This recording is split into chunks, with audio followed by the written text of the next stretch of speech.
السلام عليكم ورحمة الله وبركاته. بسم الله والحمد لله والصلاة والسلام على رسول الله وعلى آله وأصحابه الفائزين برضا الله أما بعد. ഫിഖ് പാഠം 307.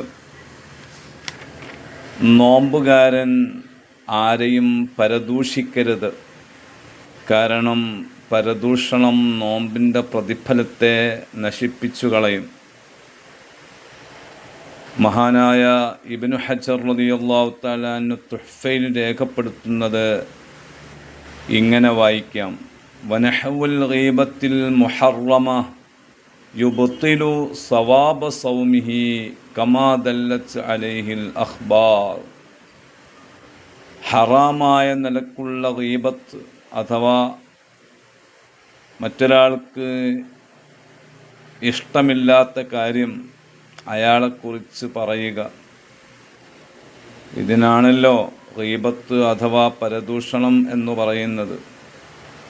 ആ പരദൂഷണം നോമ്പുകാരനിൽ നിന്ന് ഉണ്ടാകുമ്പോൾ അത് അവൻ്റെ നോമ്പിനെ സാരമായി ബാധിക്കും, അഥവാ നോമ്പിൻ്റെ പ്രതിഫലത്തെ അത് നഷ്ടപ്പെടുത്തിക്കളയും. കാരണം ഇമാം ബുഖാരി റളിയല്ലാഹു അൻഹു റിപ്പോർട്ട് ചെയ്ത ഹദീസിൽ മല്ലം യദഉ ഖൗല സൂരി വൽ അമല ബിഹി ഫലൈസ ലില്ലാഹി ഹാജത്തുൻ ഫി അൻ യദഅ തഅമഹു വശറാബഹു എന്ന ഹദീസ് വന്നിട്ടുണ്ട്.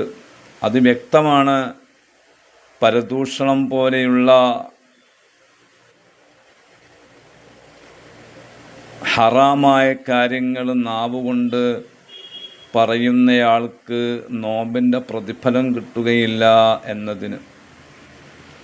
എന്ന് മാത്രമല്ല, ഇമാം ഔസാഇ റളിയല്ലാഹു തആല അൻഹു പറഞ്ഞത് നോമ്പ് സാധുവാകുക തന്നെയില്ല എന്നാണ്.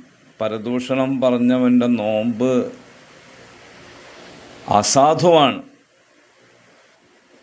ഫിഖ് അനുസരിച്ച് അത് സ്വഹീഹ് തന്നെയല്ല. അപ്പോൾ നോമ്പ് അനുഷ്ഠിച്ചവരാരും പരദൂഷണം പറയാതിരിക്കുക വളരെ സൂക്ഷിക്കേണ്ടതാണ്. അല്ലാഹു സുബ്ഹാനഹു വ തആല നമുക്ക് തൗഫീഖ് നൽകുമാറാവട്ടെ. ആമീൻ. അസ്സലാമു അലൈക്കും വറഹ്മത്തുള്ളാഹി.